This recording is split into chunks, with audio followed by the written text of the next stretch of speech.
महासती डुमरेजनी का दरबार। और ये देखिए सती कुंड।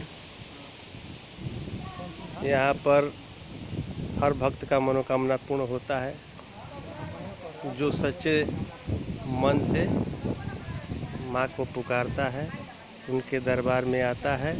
ये देखिए यात्री लोग आए हुए हैं दर्शन के लिए।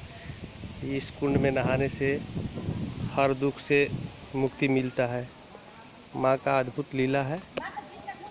इस धाम को एक बार ज़रूर देखें, माँ के शरण में आएं और माँ हर लोगों का दुख गम को मिटाती है, सुख शांति जीवन में भरती है।